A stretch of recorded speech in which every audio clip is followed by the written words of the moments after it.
Good afternoon, Titans, and thank you for joining us today. I'm really excited to be here with you. My name is Jennifer Wheeler, and I'm the project manager in the Office of the Dean of Students.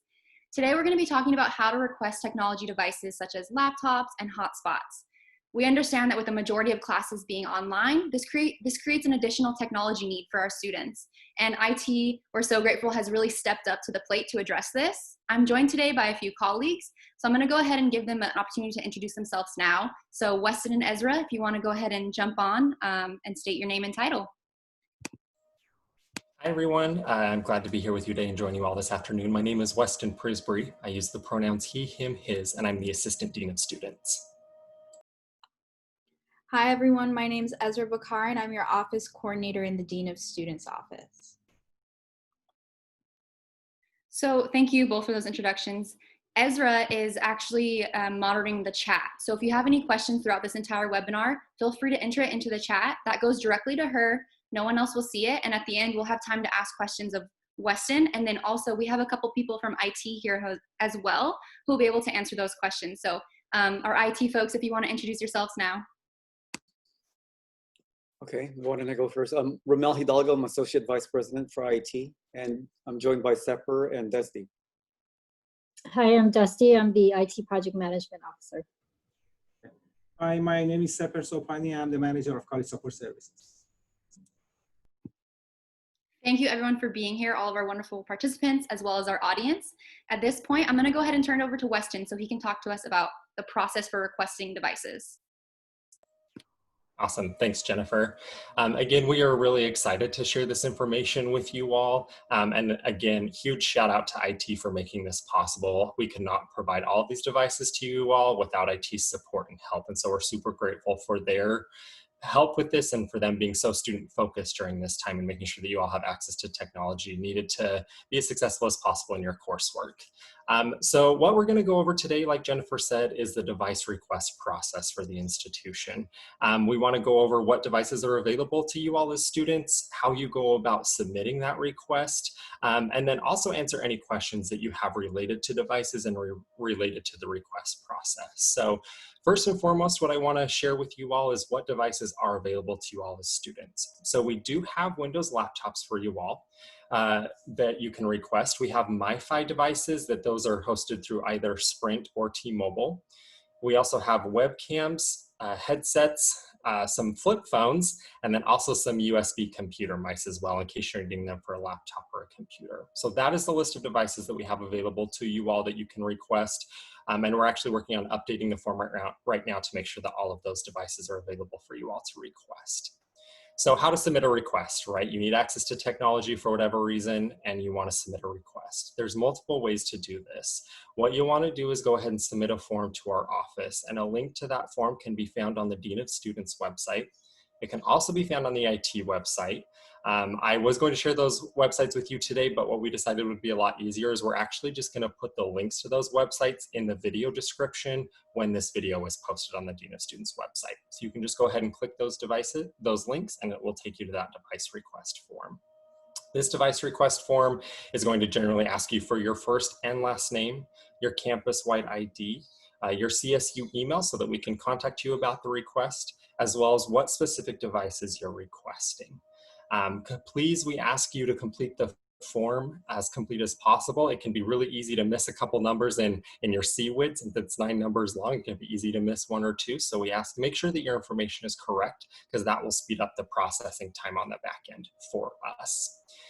We also have a lot of students right now whose professors are asking that they submit device requests for specific devices needed for their coursework. We are again grateful for IT that they are allowing faculty members to actually submit requests on behalf of their students. So if your faculty member is sharing that you need specific devices or is encouraging to request a device for the course, we are working on information to your faculty members right now that will encourage them to submit those devices on your behalf so that you don't have to do that work and we can help you with that on our end and take as much work off your plate as possible to make it as easy for you as we can. So once you submit the form, that form actually comes to me, the Dean of Students office currently, and we review that form. All we do is we review to make sure that your information is correct.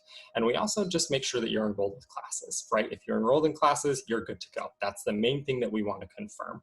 So as long as you're enrolled in at least one unit, we'll get you the device that you need. What's really important with this request process is that you wait to get that request or wait to get that device until you hear back from us, right?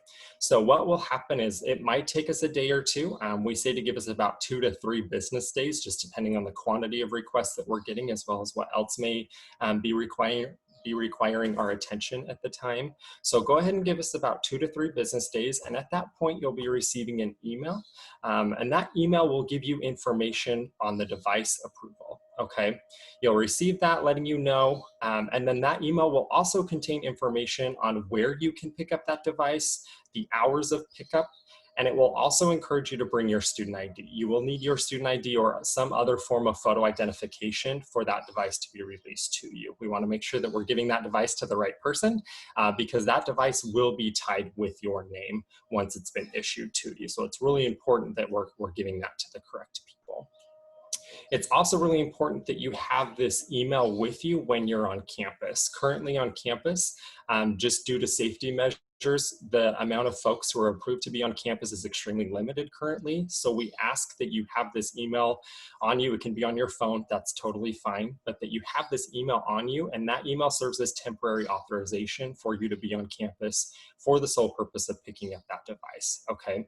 We also want to encourage you that as soon as you get that device that you then leave campus, since your sole purpose for being on campus at that time is to get that device. The pickup is also contactless, so you actually won't have a lot of person interaction at that pickup site, but someone will have that device there for you. Will actually show your ID through a window. The person will get the device that you requested and that you were approved for, and then they will go ahead and put that device in a room, and then you'll be allowed to enter that room and pick up that device. We have had some questions related to what happens if you run into issues with your device. It's not working, you can't get software to work, whatever it might be. So in the email that you get, there's information on how you can reach out to the Student IT Help Desk. They are your main source for support if you are running into challenges with a university issued device or really any other device. They're a really great resource. Highly encourage you to reach out if you all need support in that realm. So you can email them, you can call them for support, and they will reach back out and give you the support that you need. We're also getting questions related to software. So I'm asking what software is on the devices, specifically the laptops when they're issued.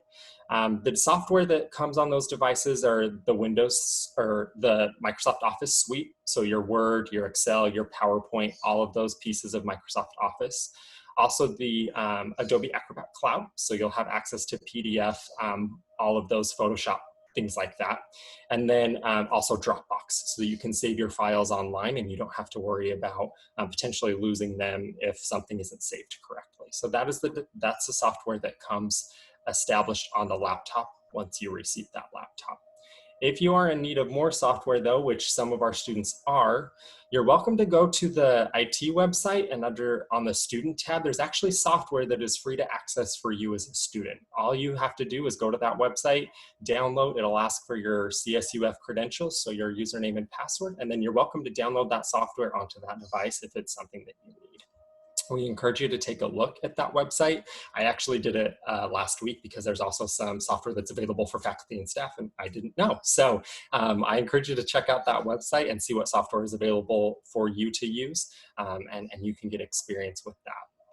Also, we wanted to just let you all know, so with the MiFi, which is the Wi-Fi hotspots, those are really helpful when it comes to accessing Zoom and being able to do research. One thing we do want to let you all know is they are not meant for streaming. So your Netflix and Hulu binges are not meant for those hotspots, and they will not be successful if you try to use them for that. So we encourage you to just use those again for researching, accessing the internet, being on your Zoom lectures for classes, and those things. I think that's all that I have to share about the process. It's a really quick, easy process. But again, we wanted to put it on y'all's radar so that you knew it was accessible to you. So I think what would be helpful in our last time is asking IT if they have anything to add or clarify to what I said. And then Ezra, we can open up to questions. I have nothing to add. You're spot on. You covered every point that we discussed accurately. Thank you for that. Absolutely. Awesome. Good to hear.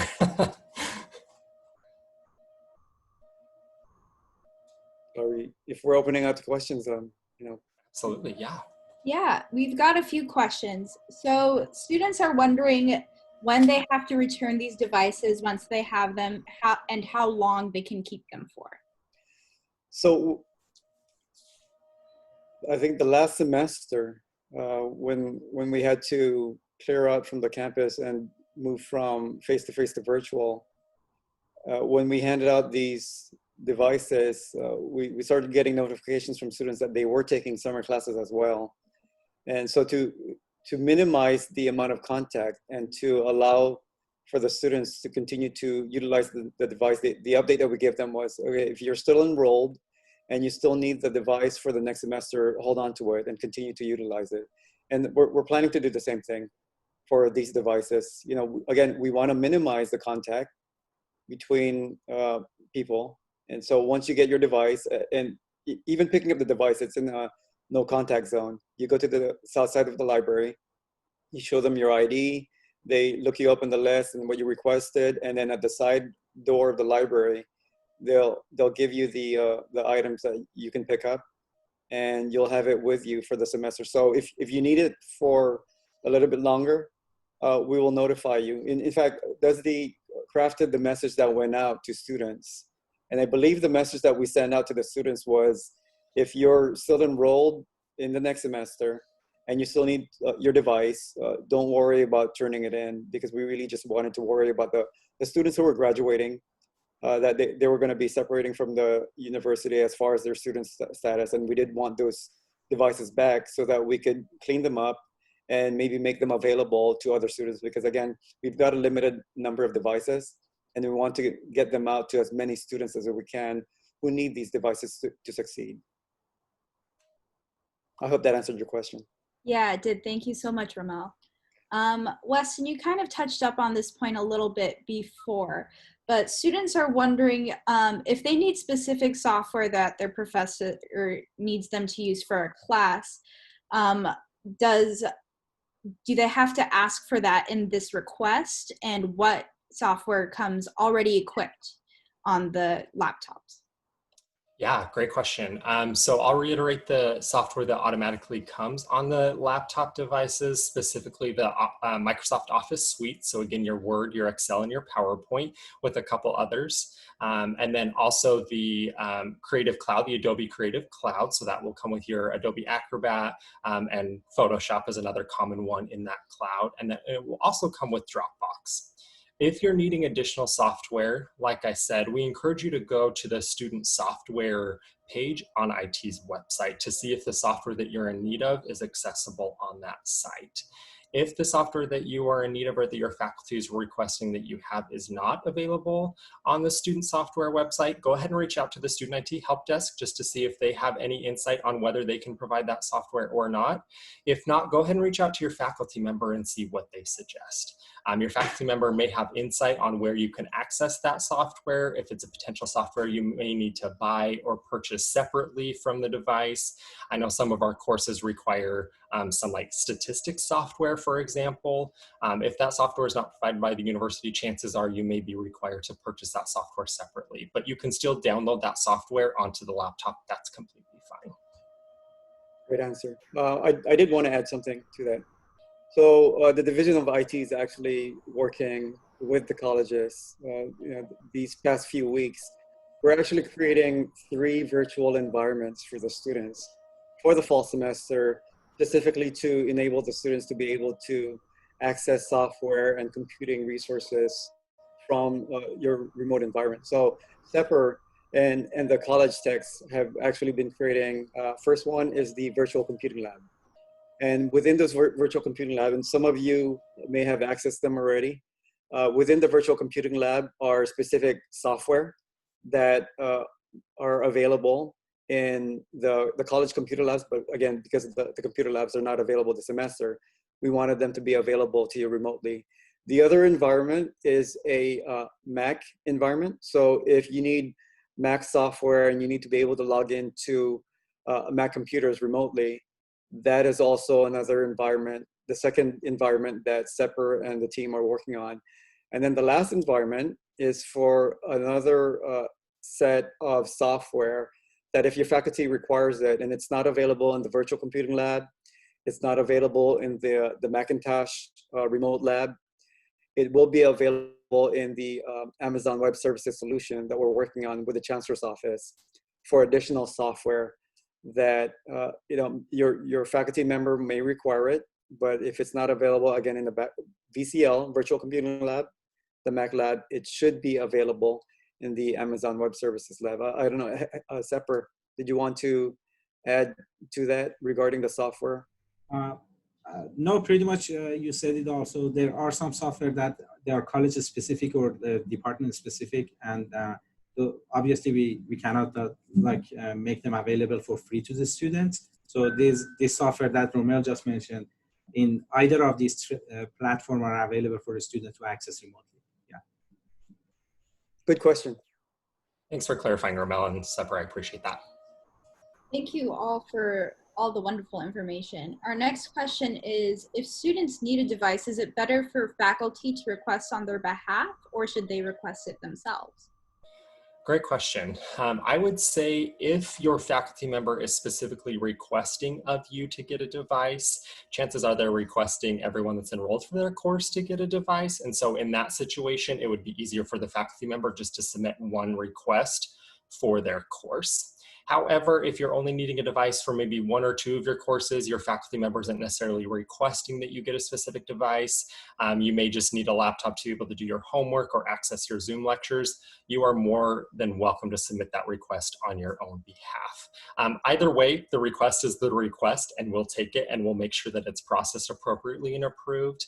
But I would say that's the big differentiating factor. We've had a lot of students who have received emails from their faculty with very specific information. And so in those settings, just to make sure that there's not miscommunication between the needs, it would be ideal for your faculty member or professor to submit that request. But if you happen to submit it on your own, it's fine. We'll take it. We'll make sure it gets approved and processed. Romel, did you have anything to add? No, that was correct. Yeah, Weston was correct. We treat both routes equally. If the students need the device, it doesn't matter if it goes from one route or the other. We wanted to make multiple routes for students just to make sure there was a way for these requests to come into IT so that we could set aside these devices for the students in need. Weston was correct. We treat these requests equally important. Great, thank you both. What about for students who are out of state and therefore cannot come to campus to pick up their devices? So in those instances, we're working things out with student affairs, with shipping and receiving as well, just to try and ship them out to the students. But again, to try and minimize the cost to the campus for what we've already invested in this equipment, we're hoping people are going to be nearby to pick up the equipment. And then just for those who are really far, now we're going to put in the effort to send the equipment out to them so that they can continue to succeed in this next semester. Yeah, we'll definitely take those as a case-by-case basis for sure. So we're not going to, like Romel said, we're not going to keep it from you getting a device and not being successful in your coursework, but we want to make sure that we're being responsible with our resources, and also shipping devices can be a little bit complicated. And so we want to make sure that you're getting it in a timely manner, and that we're able to serve you all as best as we can. So ask, right? When in doubt, ask. But if we happen to say no, there's a reason, you're welcome to ask why, and we can share more context around that. But for, like Romel said, for those students that live far away, we will make sure you get the device so you can be successful. Wonderful. Our next question is about identification. So if students don't have a student ID yet because they're a first-year student, or maybe they've lost their student ID, what can they do in order to ensure that they can pick up their devices? We'll accept like a California or driver's license or other state ID, even a passport. We just need to verify the name that and the picture there that you are who you are. We don't want to be giving away the equipment you requested to someone else who's trying to pretend they're you. So just any sort of ID. We prefer the Titan card because we took the picture, we assigned that to you. It has your name and your picture there, and it's easy for us to verify you are who you are with the Titan card. But if you have other forms of ID, that we can use to verify your identity, we'll release the device to you. And our last question is about the mobile hotspots. Are mobile hotspots 5G capable? The ones that we have, I believe they're just 4G. And for some of them, it shows as, if it does show 5G, I would take that with a grain of salt. It's not true 5G in the sense of what 5G is supposed to be, like 1 gigabit to 10 gigabit per second capable. I would say like 99% of the devices that we have, the MiFis, they're definitely 4G. So you should be able to get a couple megabits per second speed that should get you by with a Zoom video conference or even just accessing static content on the internet. And again, like Weston said, we're hoping you don't utilize the device to stream a bunch of Netflix movies because what happens is the cell phone providers, whether it's Sprint or T-Mobile, they're going to see that huge data utilization. And what we noticed with some of our users last semester was their speed, their access to the internet started slowing down.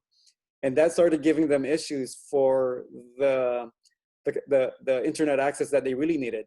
So they spent maybe some time watching 2 or 3 movies on Netflix.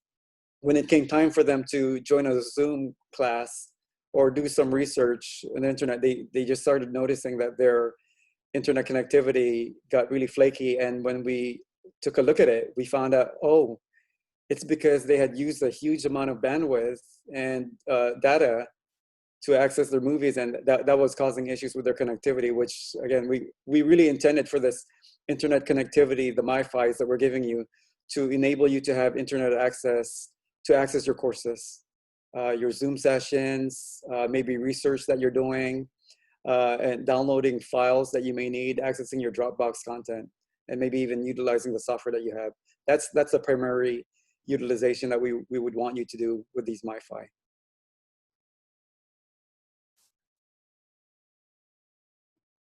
Well, I believe that was all of the questions. Titans, if you have any other questions, please feel free to email us. Our email is dinastudents@fullerton.edu. We're checking that email regularly, and we'll make sure that we get you the answers that you need. Thank you to IT for joining us for this, and thank you for all that you do for our students. It's exceptional, and I really can't thank you enough. And thank you to Weston and Ezra as well. Thank you to everyone who participated. Remember that this has been recorded and it will be posted on our website. So it's fullerton.edu/dinastudents. So you can check it there if you need to revisit it, try to remember what we were talking about, get a link to some of the websites where you can fill out the form. And also feel free to share this with a friend so that they can have access to this information as well. And at this point, I'll give it over to you, Ramel, so that you can give some final words, and then we'll go ahead and log off.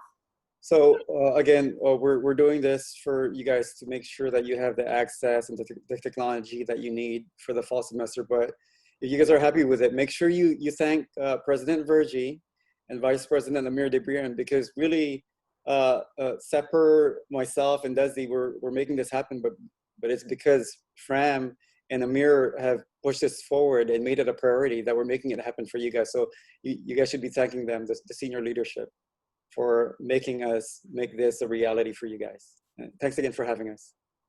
Thank you for that. And thank you, everyone. We'll see you next week. Bye. Bye.